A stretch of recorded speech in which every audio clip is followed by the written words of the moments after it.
Պարոն վարչապետ, երեք Վրաստանում հայտարարեցիք, որ տեսնում եք տարածաշրջանային եռակողմ համագործակցության անհրաժեշտություն Հայաստան-Վրաստան-Ադրբեջան ձևաչափով եւ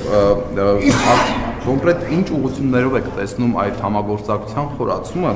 հատկապես փոխկապակցվածության, ենթակառուցվածքների, տնտեսական ինտեգրման առումով եւ արդյոք կան արդեն համաձայնեցված կոնկրետ քայլեր, շոշափելի պայմանավորվածություններ կամ նախաձեռնություններ, որոնք կարող են մոտ ապագայում գործնական փուլ մտնել։ Եվ խոսեցիք անվտանգության մասին, տարածաշրջանում մեր շուրջը կատարվող իրադարձությունները հաշվի առնելով, ինչպես է գնահատում Հայաստանի անվտանգային համակարգի ներկայիս դիմակայությունն ու արդյունավետությունը եւ ինչ փոխելու անհրաժեշտություն եք տեսնում։ Շնորհակալություն։ Ներողություն եմ խնդրում։ Անվտանգությունը շատ երբեք չի լինում։ Եվ հետեւաբար դա էլ կա, որ մենք պետք է արձանագրենք, որ մենք չենք որևէ երկիր ակնհայտորեն տեսնում եք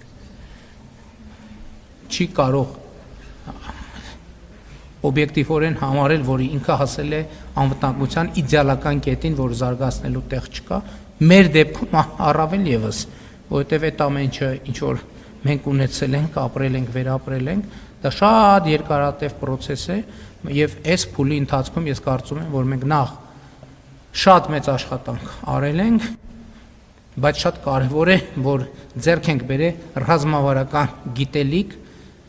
հարաբերություններ եւ պատկերացումներ, թե ինչպես է պետք հետագա աշխատանք շարունակել։ Իսկ տարածաշրջանի հաղորդակցության հետ կապված երեք ազգային ժողովում փորձեցի ավելի մանրամասնել, տեսեք, երբ որ մենք վերցնում ենք երեք մի աստղի, այսօր 50 ասեմ, լավ, 50 բեռնատարի մասշտաբով ենք նայում, պարզ է, որ կարող ընկալումը լինի, թե երեք երկրները 50 բեռնատարի համար ոնց պայքարեն, որ իրանց միջով անցնի, որ ինչ որ մի գումար ավել աշխատեն։ Բայց եթե խոսքը մենք հարցին նայենք 5000 բեռնատարի մասշտաբով, իսկ որ այդ 50,000 բեռնատարի 500,000 բեռնատարի պոտենցիալը կա, մենք կհասկանանք, որ Ադրբեջանի, Վրաստանի, Հայաստանի ենթակառուցվածքները եւ մի բան էլ ռազմավարական ներդրումով բավարար չեն այդ հոսքերը ապահովելու համար։ Եվ մենք պետքա ոչ թե մտածենք այս 50 բեռնատարը ոնց իրարից տանենք, պետքա մտածենք 500,000 բեռնատարի համար ոնց Հարավային Կովկասը դարձնենք ամենագրավիչ, անվտանգ, արագ միջանցքը, որպեսզի բեռները այստեղով հոսեն, բոլորից բերելով տասնյակ միլիարդների օգուտներ, սրա մասին է խոսքը։ Եվ նույն, գիտեք, ինչի մասին ուզում եք, էներգետիկ, գազ, նավթ, ինտերնետ, ուղևորափոխադրում, օդային, երկաթուղային, ցանկացած ամեն ինչի մասին ասա։ Եվ ես ընդ որում ես ուրախ եմ, որ ես զգում եմ, որ մեր ընկալումը սկսում է փոխվել, այդ այն դեպքն է,